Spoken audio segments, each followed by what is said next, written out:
ಚರಿತ್ರೆ ಮತ್ತೊಂದು ವಿಡಿಯೋಗೆ ನಿಮಗೆಲ್ಲ ಪ್ರೀತಿಯ ಸ್ವಾಗತ. ನಮ್ಮ ಹೆಮ್ಮೆಯ ದೇಶ ಭಾರತ ಕೋಟ್ಯಂತರ ವರ್ಷಗಳ ಹಿಂದೆ ಅದು ಯಾವ ದೇಶವೂ ಆಗಿರಲಿಲ್ಲ. ಹೌದು, ನಮ್ಮ ಇಡೀ ಭೂಭಾಗವು ಆಗ ಏಷ್ಯಾದ ಭಾಗವಾಗಿರಲಿಲ್ಲ.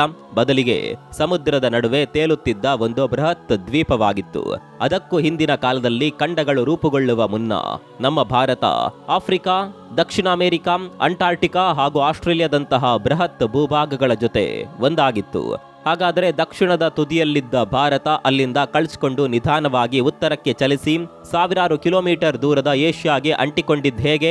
ಅಷ್ಟೇ ಅಲ್ಲ, ಭಾರತದ ಈ ಮಹಾಚಲನೆಯು ಭೂಮಿಯ ಮೇಲಿನ ದೈತ್ಯ ಜೀವಿಗಳಾದ ಡೈನೋಸರ್ಗಳ ಅಂತ್ಯಕ್ಕೂ ಪ್ರಮುಖ ಕಾರಣವಾಯಿತು. ಹೌದು, ಡೈನೋಸರ್ಗಳ ವಿನಾಶದ ಕಥೆಯಲ್ಲಿ ನಮ್ಮ ಭಾರತಕ್ಕೂ ಒಂದು ದೊಡ್ಡ ಪಾತ್ರವಿದೆ. ಇದೆಲ್ಲ ಹೇಗೆ ಸಂಭವಿಸಿತು? ಈ ಅದ್ಭುತ ಭೂಗರ್ಭದ ರಹಸ್ಯವನ್ನ ಇಂದಿನ ಸಂಚಿಕೆಯಲ್ಲಿ ತಿಳಿದುಕೊಳ್ಳೋಣ.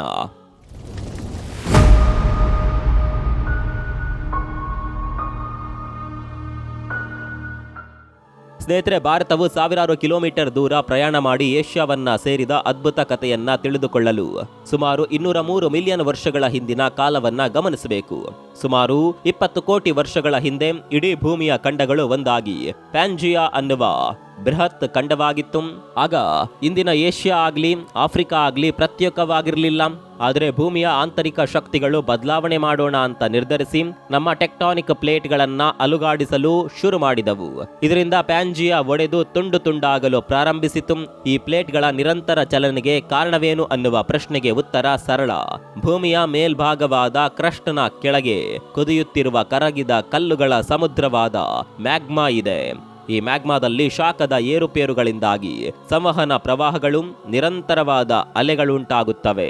ಈ ಪ್ರವಾಹಗಳೇ ಬೃಹತ್ ಭೂಭಾಗಗಳನ್ನ ಹಿಡಿದು ನಿಧಾನವಾಗಿ ನೂರಾರು ಕಿಲೋಮೀಟರ್ ದೂರಕ್ಕೆ ತಳ್ಳುತ್ತಾ ಸಾಗುತ್ತಿವೆ. ಇದೇ ಚಲನೆಯ ರಭಸಕ್ಕೆ ಭಾರತವು ಅಂಟಾರ್ಟಿಕಾದ ಪಕ್ಕದಿಂದ ಹೊರಟು ಪ್ರಯಾಣ ಆರಂಭಿಸಿತು. ಸ್ನೇಹಿತರೆ, ಭೂಮಿಯ ಒಳಗಿರುವ ಕರಗಿದ ಮ್ಯಾಗ್ಮಾ ಪದರದಲ್ಲಿ ಶಾಖದ ತೂಗಾಟದಿಂದ ಉಂಟಾಗುವ ಸಂವಹನ ಪ್ರವಾಹಗಳೇ ಟೆಕ್ಟಾನಿಕ್ ಪ್ಲೇಟ್ಗಳನ್ನ ನೂರಾರು ಕಿಲೋಮೀಟರ್ ದೂರಕ್ಕೆ ನಿಧಾನವಾಗಿ ನೂಕಲು ಕಾರಣವಾಯಿತು.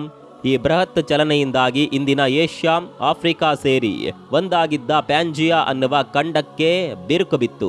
ಪ್ಯಾಂಜಿಯಾ ಒಮ್ಮೆಲೆ ಒಡೆಯದೆ ಅದು ಮೊದಲು 2 ಬೃಹತ್ ಭಾಗಗಳಾಗಿ ವಿಭಜಿತವಾಯಿತು. ಆ ಭಾಗಗಳಲ್ಲಿ ಒಂದಾಗಿದ್ದ ಭಾರತದ ಭೂಭಾಗವು ಆಫ್ರಿಕಾ, ದಕ್ಷಿಣ ಅಮೆರಿಕ ಹಾಗೂ ಅಂಟಾರ್ಟಿಕಾಗಳ ಜೊತೆಗಿದ್ದರೂ ಕೋಟ್ಯಂತರ ವರ್ಷಗಳ ಹಿಂದೆ ಅದು ಕೇವಲ ಒಂದು ಒಂಟಿ ದ್ವೀಪವಾಗಿತ್ತು. ಆದರೆ ಪ್ರಶ್ನೆ ಎಂದರೆ, ಈ ದ್ವೀಪವು ದಕ್ಷಿಣ ಧ್ರುವದಿಂದ ಹೊರಟು ಉತ್ತರದ ಏಷ್ಯಾಗೆ ಸೇರಿದ್ದು ಹೇಗೆ? ಹಾಗೂ ಈ ಮಹಾಚಲನೆಯೇ ಭೂಮಿ ಮೇಲಿನ ಡೈನೋಸರ್ಗಳ ಅಂತ್ಯಕ್ಕೆ ಹೇಗೆ ಕಾರಣವಾಯಿತು? ನಂಬಲು ಅಸಾಧ್ಯವಾದರೂ ಡೈನೋಸರ್ಗಳ ವಿನಾಶದಲ್ಲಿ ಭಾರತದ್ದೇ ಒಂದು ದೊಡ್ಡ ಹಾಗೂ ನಿರ್ಣಾಯಕ ಪಾತ್ರವಿದೆ. ಖಂಡಗಳ ಮಹಾಚಲನೆಯಿಂದಾಗಿ ಬೃಹತ್ ಪ್ಯಾಂಜಿಯಾ ಖಂಡವು ಮೊದಲು 2 ಮಹಾಕಾಯ ಭಾಗಗಳಾಗಿ ವಿಭಜನೆಯಾಯಿತು. ನಂಬರ್ 1 ದಕ್ಷಿಣದ ಗೋಂಡ್ವಾನಾ, ಇದರಲ್ಲಿ ಆಫ್ರಿಕಾ, ದಕ್ಷಿಣ ಅಮೆರಿಕ, ಅಂಟಾರ್ಟಿಕಾ, ಆಸ್ಟ್ರೇಲಿಯಾ ಹಾಗೂ ಮುಖ್ಯವಾಗಿ ಭಾರತ ಸೇರಿದ್ದವು. ಮತ್ತು ಎರಡನೇದಾಗಿ ಉತ್ತರದ ಲೊರೇಷಿಯಾ, ಉತ್ತರ ಅಮೆರಿಕ, ಯುರೋಪ್ ಹಾಗೂ ಏಷ್ಯಾ ಇದರ ಭಾಗವಾಗಿದ್ದವು. ಭೂಮಿಯ ಮೇಲಿನ ಈ ಬದಲಾವಣೆ ನಿರಂತರವಾದದ್ದು. ಪ್ಯಾಂಜಿಯಾ ಒಡೆದಂತೆ ಗೋಂಡ್ವಾನಾ ಕೂಡ ಸಣ್ಣ ತುಂಡುಗಳಾಗಿ ವಿಭಜನೆಯಾಗತೊಡಗಿತು. ಇದೇ ಸಂದರ್ಭದಲ್ಲಿ ಯಾವಾಗಲೂ ಚಲನೆಯನ್ನ ಇಷ್ಟಪಡುವ ನಮ್ಮ ಭಾರತವು ಗೋಂಡ್ವಾನಾದಿಂದ ಸಂಪೂರ್ಣವಾಗಿ ಬೇರ್ಪಟ್ಟಿತು. ತನ್ನ ಸ್ವತಂತ್ರ ಪಯಣ ಆರಂಭಿಸಿತು. ವಿಜ್ಞಾನಿಗಳು ಈ ಹೊಸ ಒಂಟಿ ಭೂಭಾಗವನ್ನ ಇನ್ಸುಲಾರ್ ಇಂಡಿಯಾ ಅನ್ನೋದಾಗಿ ಕರೆದರು. ಭಾರತವು ಗೋಂಡ್ವಾನಾ ಖಂಡದಿಂದ ಸಂಪೂರ್ಣವಾಗಿ ಬೇರ್ಪಟ್ಟ ಈ ಮಹತ್ವದ ಘಟನೆಯು ಸರಿಸುಮಾರು 150 ಮಿಲಿಯನ್ ವರ್ಷಗಳ ಹಿಂದೆ ಸಂಭವಿಸಿತು. ಈ ಕ್ಷಣದಿಂದಲೇ ವಿಶ್ವ ಇತಿಹಾಸವೇ ಬದಲಾಗುವಂತಹ ಭಾರತದ ದೀರ್ಘ ಹಾಗೂ ಸಾಹಸಭರಿತ ಮಹಾಪ್ರಯಾಣ ಪ್ರಾರಂಭವಾಯಿತು. ಟೆಕ್ನಿಕಲ್ ಭಾಷೆಯಲ್ಲಿ ಭಾರತದ ಈ ಅಸಾಮಾನ್ಯ ಚಲನವಲನವನ್ನ ಟೆಕ್ಟಾನಿಕ್ ರೈಡ್ ಅಂತ ಕರೀತಾರೆ. ಇದು ಯಾವುದೇ ಚಿಕ್ಕ ಪ್ರಯಾಣವಲ್ಲ. 6000 ಕಿಲೋಮೀಟರ್ ಉದ್ದದ ಭೂಮಿಯ ಇತಿಹಾಸದಲ್ಲೇ ವಿಶಿಷ್ಟವಾದ ಸಾಹಸಯಾನ. ಸ್ನೇಹಿತರೆ, ಭಾರತದ ಈ ಮಹಾನ್ ಯಾತ್ರೆಯು ಸುಮಾರು 100 ಮಿಲಿಯನ್ ವರ್ಷಗಳ ಕಾಲ ನಿರಂತರವಾಗಿ ನಡೆಯಿತು. ಈ ದೀರ್ಘ ಪ್ರಯಾಣದ ಅಂತ್ಯಕ್ಕೆ ಅಂದರೆ ಸುಮಾರು 50 ಮಿಲಿಯನ್ ವರ್ಷಗಳ ಹಿಂದೆ ಭಾರತೀಯ ಪ್ಲೇಟ್ ಉತ್ತರದತ್ತ ಸಾಗಿ ಏಷ್ಯನ್ ಪ್ಲೇಟ್ಗೆ ಭಾರಿ ವೇಗದಲ್ಲಿ ಡಿಕ್ಕಿ ಹೊಡೆಯಿತು. ಈ ಗುದ್ದಾಟವು ಭೂಮಿಯ ಇತಿಹಾಸದ ಅತ್ಯಂತ ಭೀಕರ ಹಾಗೂ ಪ್ರಭಾವಶಾಲಿ ಘಟನೆಯಾಗಿತ್ತು. ಇದರ ಪರಿಣಾಮವಾಗಿ 2 ಪ್ಲೇಟ್ಗಳ ಅಂಚುಗಳು ಮೇಲಕ್ಕೆ ಎತ್ತಲ್ಪಟ್ಟು ಇಂದು ನಾವು ಕಾಣುವ ಹಿಮಾಲಯ ಪರ್ವತ ಶ್ರೇಣಿ ರೂಪುಗೊಂಡಿತು. ಅಚ್ಚರಿ ಅಂದರೆ ಇವತ್ತಿಗೂ ಭಾರತೀಯ ಪ್ಲೇಟ್ ಏಷ್ಯನ್ ಪ್ಲೇಟ್ಗೆ ಅಡಿಯಿಂದ ಒತ್ತುತ್ತಲೇ ಇದೆ. ಇದರಿಂದಾಗಿಯೇ ಹಿಮಾಲಯ ಪ್ರತಿ ವರ್ಷ ಸ್ವಲ್ಪ ಎತ್ತರವಾಗ್ತಾ ಇದೆ. ಈ ನಿರಂತರ ಒತ್ತಾಟವೇ ಭಾರತ, ನೇಪಾಳ, ಟಿಬೆಟ್ ಪ್ರದೇಶದಲ್ಲಿ ಆಗಾಗ ಭೂಕಂಪಗಳು ಸಂಭವಿಸಲು ಕಾರಣವಾಗಿದೆ. ಇದನ್ನ ನಾವು ಸ್ಲೋ ಮೋಷನ್ WWE ಫೈಟ್ ಅನ್ನೋದಾಗಿ ಸರಳವಾಗಿ ಹೇಳಬಹುದು. ಆದರೆ ಈ ಮಹಾ ಡಿಕ್ಕಿ ಸಂಭವಿಸುವ ಮೊದಲು ಈ ಎರಡು ಪ್ಲೇಟ್ಗಳ ನಡುವೆ ಟೇತೀಸ್ ಸಮುದ್ರ ಅನ್ನುವ ಅಪಾರ ಜಲರಾಶಿ ಇತ್ತು. ಭಾರತದ ಅಪ್ಪಳಿಸುವಿಕೆಯಿಂದ ಟೇತೀಸ್ ಸಮುದ್ರ ನಿಧಾನವಾಗಿ ಭೂಮಿಯಿಂದ ಮಾಯವಾಗಿ ನಕ್ಷೆಯಿಂದಲೇ ಶಾಶ್ವತವಾಗಿ ಅಳೆದು ಹೋಯಿತು. ಈ ಎಲ್ಲಾ ಘಟನೆಗಳು ನಡೆಯುವಾಗ ಗೋಂಡ್ವಾನದಿಂದ ಬೇರ್ಪಟ್ಟ ಭಾರತವು ಆರಂಭದಲ್ಲಿ ಅಂಟಾರ್ಟಿಕಾ ಹತ್ತಿರದ ತಣ್ಣನೆಯ ವಲಯದಲ್ಲಿ ತೇಲುತ್ತಿದ್ದ ಒಂದು ದ್ವೀಪವಾಗಿತ್ತು. ಅಂದಿನ ಭಾರತವನ್ನ ನೋಡಿದಾಗ ನಮಗೆ ನಂಬಲಾಗದಷ್ಟು ಪ್ರಚಂಡ ಚಳಿಯ ವಾತಾವರಣ. ಆದರೆ ಏಷ್ಯಾದವರೆಗೆ ಸಾಗುವ ತನ್ನ ದೀರ್ಘ ಯಾತ್ರೆ ಆರಂಭವಾದ ನಂತರ ಲಕ್ಷಾಂತರ ವರ್ಷಗಳ ಕಾಲ ಭಾರತ ಟ್ರಾಪಿಕಲ್ ವಲಯಗಳ ಮೂಲಕ ಹಾದು ಹೋಯಿತು. ಈ ಹಾದಿಯ ಪರಿಣಾಮವಾಗಿ ಭಾರತದ ಹವಾಮಾನವು ನಿಧಾನವಾಗಿ ಬದಲಾಗತೊಡಗಿತು. ಕಡು ಚಳಿಯಿಂದ ನಿಧಾನವಾಗಿ ಬಿಸಿಯಾದ ಉಷ್ಣವಲಯದ ವಾತಾವರಣಕ್ಕೆ ಈ ಹೊಸ ಬಿಸಿಯಾದ ಪರಿಸರದಲ್ಲಿ ದಟ್ಟವಾದ ಹಸಿರಿನಿಂದ ತುಂಬಿದ ಉಷ್ಣವಲಯದ ಮಳೆಯ ಅರಣ್ಯಗಳು ಬೆಳೆಯತೊಡಗಿದವು. ಈ ಮಧ್ಯೆ ಇಲ್ಲಿ ಕೌತುಕವೇ ಹೆಚ್ಚಿಸುವ ವಿಷಯ ಇದೆ. ರಾಜಾ ಸೊರಾಸ್ ಈ ಹೆಸರು ಕೇಳಿದ್ರೆ ಯಕ್ಷ ಪ್ರಶ್ನೆ ತಲೆ ಎತ್ತುತ್ತದೆ. ಭಾರತಕ್ಕೆ ಡೈನೋಸಾರ್ ಸಂಬಂಧವೇನು? ಹೌದು, ಈ ಎಲ್ಲಾ ಘಟನೆಗಳು ನಡೆದದ್ದು ಭೂಮಿಯನ್ನ ಇನ್ನೂ ಡೈನೋಸಾರ್ಗಳು ಆಳುತ್ತಿದ್ದ ಕಾಲದಲ್ಲಿ. ಟ್ರಯಾಸಿಕ್ ಯುಗ ಹಾಗೂ ಜುರಾಸಿಕ್ ಯುಗಗಳ ಮಧ್ಯೆ ಅದ್ಭುತ ಅವಧಿಯಲ್ಲಿ. ಈ ಸಂದರ್ಭದಲ್ಲಿ ಹಲವರಿಗೆ ಟ್ರಯಾಸಿಕ್ ಯುಗದಲ್ಲಿ ಏನಿತ್ತು, ಡೈನೋಸಾರ್ಗಳಿಗೂ ಮೊದಲು ಯಾವ ಪ್ರಾಣಿಗಳು ಇದ್ದವು, ಡೈನೋಸಾರ್ಗಳು ಹೇಗೆ ಹುಟ್ಟಿದವು, ಅವುಗಳು ಭೂಮಿಯನ್ನೆಲ್ಲ ಹೇಗೆ ಆವರಿಸಿಕೊಂಡವು ಅನ್ನುವ ಪ್ರಶ್ನೆ ಬರುವುದು ಸಹಜ. ಅಂದಿನ ಕಾಲದಲ್ಲಿ ಭಾರತ ತನ್ನ ದೀರ್ಘ ಪ್ರಯಾಣದಲ್ಲಿದ್ದಾಗ ಒಂದು ದೋಣಿಯಂತೆ ಒಂದೇ ದಿಕ್ಕಿನಲ್ಲಿ ಸಾಗುತ್ತಿದ್ದ ತೇಲುವ ದ್ವೀಪಖಂಡವಾಗಿತ್ತು. ಭಾರತ ಆ ಕಾಲದಲ್ಲಿ ಸಮುದ್ರದ ಮೇಲೆ ತೇಲುತ್ತಿದ್ದ ಒಂದು ದ್ವೀಪದಂತಿತ್ತು. ಆ ದ್ವೀಪದ ಮೇಲೆಯೇ ಅನೇಕ ಡೈನೋಸಾರ್ಗಳು ವಾಸ ಮಾಡ್ತಾ ಇದ್ವು. ಸ್ನೇಹಿತರೆ, ಟಿ ರೆಕ್ಸ್ ಹೆಸರನ್ನ ನೀವು ಖಂಡಿತ ಕೇಳಿರ್ತೀರಿ. ಯಾಕಂದ್ರೆ ಹಾಲಿವುಡ್ ಅದನ್ನೊಂದು ಸೂಪರ್ ಸ್ಟಾರ್ ಮಾಡಿಬಿಟ್ಟಿದೆ. ವಿಶ್ವವಿಖ್ಯಾತ ಟಿರೆಕ್ಸ್ಗೆ ಹೋಲಿಸಬಹುದಾದ ಒಂದು ಪ್ರಮುಖ ಪರಭಕ್ಷಕ ಡೈನೋಸರ್ ಭಾರತದಲ್ಲಿ ಅಸ್ತಿತ್ವದಲ್ಲಿತ್ತು. ಈ ಭೀಕರ ಡೈನೋಸರ್ನ ಹೆಸರು ರಾಜಾಸೊರಾಸ್. ಈ ರಾಯಲ್ ಲಿಜರ್ಡ್ ಟಿರೆಕ್ಸ್ಗೆ ಸಮಾನವಾಗಿ ನಿಲ್ಲಬಲ್ಲ ಭೀಕರ ಪರಭಕ್ಷಕವಾಗಿತ್ತು. ಇದರ ದೈತ್ಯ ಗಾತ್ರ, ಪ್ರಚಂಡ ಬಲ ಹಾಗೂ ಅಸಾಧಾರಣ ಭೀಕರತೆ ಎಲ್ಲವೂ ಸೇರಿ ಆ ಕಾಲದ ಡೈನೋಸರ್ ಲೋಕದ ಶ್ರೇಷ್ಠ ಪರಭಕ್ಷಕ ಸ್ಥಾನವನ್ನ ಪಡೆಯಲು ಕಾರಣವಾಯಿತು. ಹಾಲಿವುಡ್ ಟಿರೆಕ್ಸ್ ನನ್ನ ವಿಶ್ವಕ್ಕೆ ಪರಿಚಯಿಸಿದ್ರು.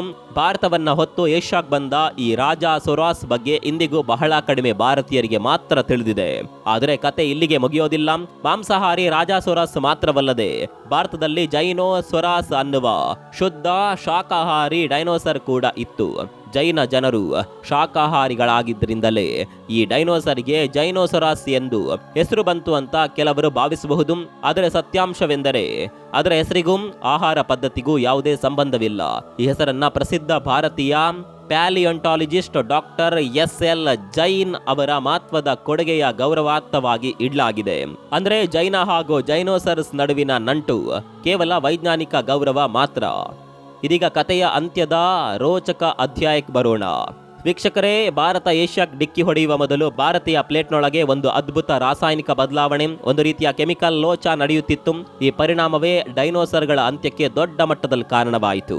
ಸಾಮಾನ್ಯವಾಗಿ ಎಲ್ಲರೂ ಆಸ್ಟ್ರಾಯ್ಡ್ ಹೊಡೆತವನ್ನೇ ಪ್ರಮುಖ ಕಾರಣವೆಂದು ಹೇಳ್ತಾರೆ. ಆದರೆ ಅದಕ್ಕಿಂತಲೂ ಭೀಕರವಾದ ನಾಶವನ್ನ ತಂದದ್ದು ಸುಮಾರು 66 ಮಿಲಿಯನ್ ವರ್ಷಗಳ ಹಿಂದೆ ಭಾರತೀಯ ಪ್ಲೇಟ್ನಲ್ಲಿ ಸಂಭವಿಸಿದ ಸರಣಿ ಮಹಾ ಅಗ್ನಿ ಪರ್ವತ ಸ್ಫೋಟಗಳು. ಈ ಸ್ಫೋಟಗಳಿಂದ ಹೊರಬಂದ ಲಾವಾ ಸಾವಿರಾರು ವರ್ಷಗಳ ಕಾಲ ನಿರಂತರವಾಗಿ ಹರಿದು ಇಂದು ನಾವು ಡೆಕ್ಕನ್ ಟ್ರಾಪ್ಸ್ ಅಂತ ಕರೆಯುವ ಬೃಹತ್ ಜ್ವಾಲಾಮುಖಿ ಪ್ರದೇಶವನ್ನ ನಿರ್ಮಿಸಿತು. ಲಾವಾ, ವಿಷಕಾರಿ ಹೊಗೆ, ಅನಿಲಗಳು ಹಾಗೂ ಆಮ್ಲೀಯ ಧೂಳಿನಿಂದಾಗಿ ಭೂಮಿಯ ವಾತಾವರಣವೇ ಸಂಪೂರ್ಣವಾಗಿ ವಿಷಪೂರಿತವಾಗಿ ಗಾಳಿ, ನೀರು ಹಾಗೂ ತಾಪಮಾನ ನಿಯಂತ್ರಣ ತಪ್ಪಿಹೋಯಿತು. ಪರಿಣಾಮವಾಗಿ ಡೈನೋಸರ್ಗಳಿಗೆ ಬದುಕುಳಿಯಲು ಅಸಾಧ್ಯವಾದ ಪರಿಸ್ಥಿತಿ ನಿರ್ಮಾಣವಾಯಿತು. ಹೀಗೆ ನಮ್ಮ ದೇಶ ಭಾರತವು ಅಂಟಾರ್ಟಿಕಾ ಹತ್ತಿರದಿಂದ ಹೊರಟು ಏಷ್ಯಾದವರೆಗೆ ತನ್ನ ಅದ್ಭುತ ಯಾತ್ರೆಯನ್ನ ಸಂಪೂರ್ಣಗೊಳಿಸಿತು. ಈ ಪ್ರಯಾಣದಲ್ಲಿ ಟಿರೆಕ್ಸ್ನ ಭಾರತೀಯ ಸಹೋದರ ರಾಜಾಸೊರಸ್ನನ್ನು ಏಷ್ಯಾದತ್ತ ತಂದಿತು. ತನ್ನ ಭೀಕರ ಜ್ವಾಲಾಮುಖಿ ಸ್ಫೋಟಗಳ ಮೂಲಕ ಡೈನೋಸರ್ಗಳ ಯುಗಕ್ಕೆ ನಿರ್ಣಾಯಕವಾದ ಅಂತ್ಯವನ್ನ ತಂದಿತು. ಸ್ನೇಹಿತರೆ, ಈ ಭೂಮಿಯಲ್ಲಿ ಯಾವುದು ಕೂಡ ಶಾಶ್ವತವಲ್ಲ ಅನ್ನುವ ಸತ್ಯವನ್ನ ನಾವು ನೆನಪಿಡಬೇಕು. ಒಮ್ಮೆ ಇಡೀ ಭೂಭಾಗ ಪ್ಯಾಂಜಿಯಾ ಅನ್ನುವ ಸೂಪರ್ ಖಂಡವಾಗಿತ್ತು. ನಂತರ ಸಣ್ಣ ಸಣ್ಣ ಭಾಗಗಳಾಗಿ ಒಡೆದು ಹೋಯಿತು. ಅವು ಮತ್ತೆ ಸೇರಿಕೊಂಡವು, ಮತ್ತೆ ಬೇರ್ಪಟ್ಟವು. ಅದೇ ರೀತಿ ಭವಿಷ್ಯದಲ್ಲಿ ಮತ್ತೆ ಹೀಗೆ ಆಗುವ ಸಾಧ್ಯತೆ ಇರಲೂಬಹುದು. ಮುಂದಿನ ಲಕ್ಷಾಂತರ ವರ್ಷಗಳಲ್ಲಿ ಎಲ್ಲಾ ಖಂಡಗಳು ಮತ್ತೆ ಒಂದಾಗಿ ಭಾರತ ಮತ್ತೊಮ್ಮೆ ಅಂಟಾರ್ಟಿಕಾದ ಹತ್ತಿರ ತಲುಪಬಹುದು. ಹೌದು, ಈ ಎಲ್ಲವೂ ಮತ್ತೆ ಸಂಭವಿಸಬಹುದು. ಆದರೆ ಕೋಟ್ಯಂತರ ವರ್ಷಗಳ ನಂತರ ಆ ಸಮಯಕ್ಕೆ ಈ ಅದ್ಭುತ ನೋಟವನ್ನ ನೋಡಲು ಮಾನವರೇ ಇರದೇ ಇರಬಹುದು. ಭೂಮಿಯ ಈ ನಿರಂತರ ಬದಲಾವಣೆಯ ಕತೆ ಇದೇ ರೀತಿ ಮುಂದುವರಿಯುತ್ತದೆ. ಸ್ನೇಹಿತರೆ, ಭೂಮಿಯ ಇತಿಹಾಸದ ಇನ್ನಷ್ಟು ಆಸಕ್ತಿಕರ ವಿಷಯಗಳೊಂದಿಗೆ ಮುಂದಿನ ಸಂಚಿಕೆಯಲ್ಲಿ ಸಿಗೋಣ. ಅಲ್ಲಿವರೆಗೆ ನಮಸ್ಕಾರ.